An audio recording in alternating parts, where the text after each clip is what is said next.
I have a very, very funny and powerful episode today for you all. This morning, I got a message from someone who was going to be a student, but is not anymore. I had spoken about the dangers of working with people who operate from distorted protocols and energetic practices that can seriously damage someone's morphogenetic field. I didn't call anyone out by name in a very hateful way, but I do share information from the CDT plates about why discernment matters and why it is important, especially when it comes to who you allow to work inside of your morphogenetic field. And this person said it didn't feel aligned or Christic.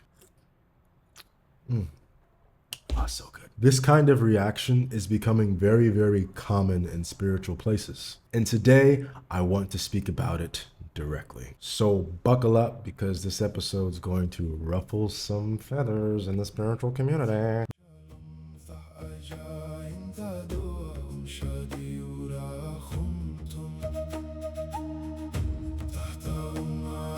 The problem with love, light, and clueless spirituality. There is a growing segment of the spiritual and new age community that has adopted what many of us call love, light, and clueless spirituality. These are people who believe that as long as something feels good, soft, and non-confrontational, then it must be spiritual. If something challenges their comfort, questions their favorite teacher, or points out real harm being done, it's labeled as low vibration, non-Christic, and not aligned. This is not spirituality, this is spiritual bypassing dressed up in crystals and soft language. The truth is, you cannot meditate, affirm, or love and light your way past shadow, past distortion, or past evil. Shadow must be seen. Distortion must be confronted. And when people are being energetically harmed by fraudulent or incompetent teachers, silence is not spiritual, it's complicity.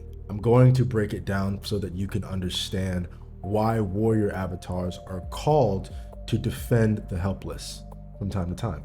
In the CDT plates, we're taught about warrior avatars. These are not beings who enjoy conflict for its own sake. They are souls who have been trained across lifetimes to stand in the face of distortion and defend what is true. The Emerald Covenant and Guardian Alliances exist for a reason. They are not just here to teach DNA activation and ascension mechanics. They are also here to guard and protect humanity against intruder races and fallen angelic agendas that have spent thousands of years trying to keep human beings disconnected from their original divine blueprint. If there was no shadow to confront, there would be no need for warrior avatars. Are you paying attention? The idea that never confronting any darkness is not only incredibly spiritually naive, it is dangerous. It leaves people vulnerable to manipulation, energetic harm, and spiritual abuse.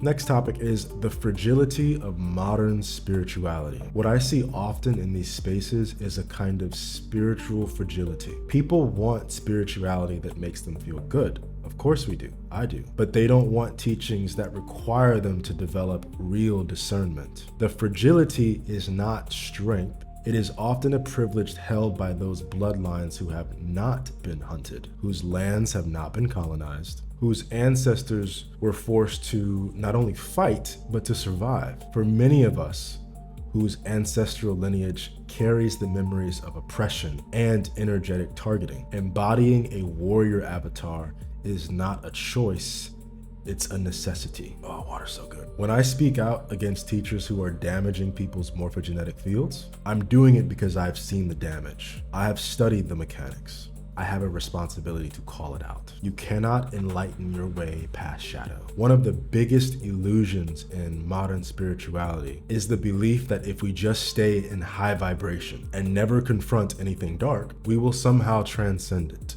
This is not how it works. Shadow does not disappear because you refuse to look at it. Distortion does not heal because you call it love and light. And people who are being targeted and harmed energetically do not get protected because you chose to stay silent in order to keep the peace. Jesus was not only a teacher of love, Yeshua. He was also a warrior that flipped tables at the temple. Krishna did not only teach devotion, he also took up arms when Dharma was being violated. The path of the Christos has always included both the heart and the sword. I will continue to point out when teachers are operating from distortion, even if it makes some people uncomfortable. And I will never apologize for refusing to participate in the culture of silence that allows spiritual abuse to continue. If you are someone who only wants spirituality, that only comforts but never confronts shadow, that never challenges your comfort, and never requires you to develop real discernment, then my work is probably not for you, and I am so okay with that. But if you are someone who understands that real spiritual growth requires both love and truth, then you are so welcome here.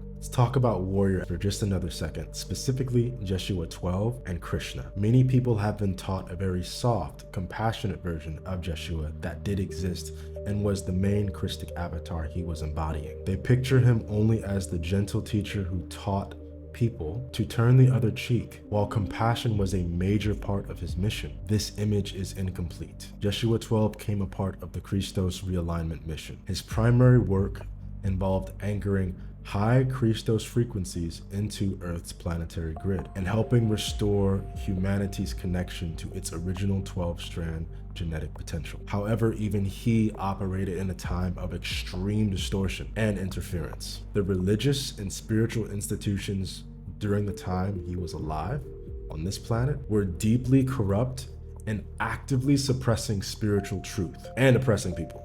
Jesus did not remain silent. He publicly challenged religious authorities, confronted money changers in the temple, and spoke directly against the hypocrisy and all the exploitation that he witnessed. So Jesus wasn't down with fraudsters. This was a warrior avatar in action, someone who came to protect the virtues of the weak and challenge the systems that were harming people both spiritually and materially.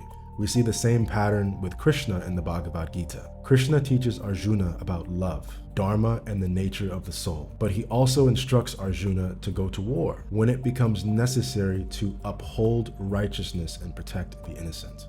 Krishna did not tell Arjuna to meditate his way out of conflict or injustice or stay passive in the face of evil. He made it very, very clear when dharma is being violated and the weak are being oppressed, there comes a time when action, including confrontation, is not only justified, but required. This is a perfect example of what it means to embody the heart and the sword. Krishna was deeply spiritual, a 12th level avatar. Some people say 9, but according to the CDT plates, he was a 12th level avatar. Yet he understood that sometimes the protection of virtue requires direct confrontation to challenge corrupt systems. Throughout history, we see this pattern repeat, with many high-level beings who incarnated during times with great distortion. Some came as spiritual teachers and reformers, others came as warriors, and many embodied both roles during the time depending upon what was necessary. These beings understood something about that modern love and light spirituality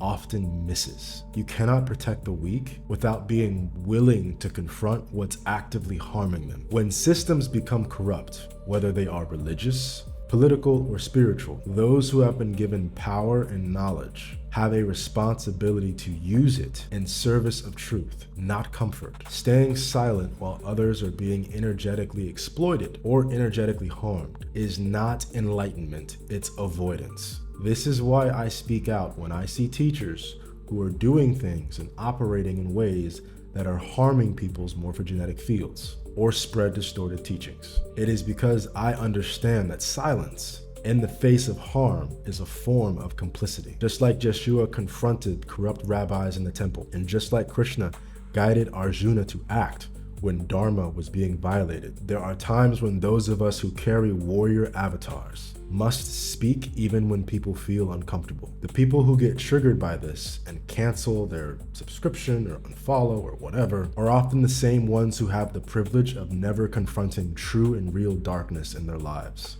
They want spirituality that validates their emotions and keeps them comfortable, but they are not interested in the full picture, which includes the necessity of sometimes standing against what is wrong. The key is balance. balancing love and necessary confrontation. A true warrior avatar does not fight for the sake of fighting. They act from a place of discernment and service. They know when to teach, when to enlighten, and when it is time to defend. This is the difference between someone who is truly aligned with the Christos frequencies and someone who is simply using spirituality to avoid reality. Real spiritual maturity includes the ability to hold compassion and courage at the same time. Yeshua, Krishna, and many high-level beings who came to Earth understood this. They did not come only to teach love and peace. They also came during times when systems needed to be challenged and when the weak needed to be protected. Warrior avatars exist for a reason, and those of us who have been called to carry this frequency in this lifetime have a responsibility to use it fully, not just the parts that feel comfortable. If your spirituality does not include the capacity to confront harm, to speak the truth when it is difficult, and protect those who cannot protect themselves, then it is incomplete. The path of the Christos has never been about staying passive in the face of distortion. It has always included both the open heart and the willingness to stand when standing is required. I'm not here to be liked by everyone. I am here to serve the mission that I came to serve, and I will continue to do so with both an open heart and a sharp sword. Thank you for listening. Taisha and Tador Christos, and you would like to learn more about kilotonic science, I have a free webinar where I teach DNA activation. And also, when you join my mailing list, I give you a free guided meditation and a free chapter from my book, The Akusha Bible, about Yeshua 12. Stay sovereign. Love.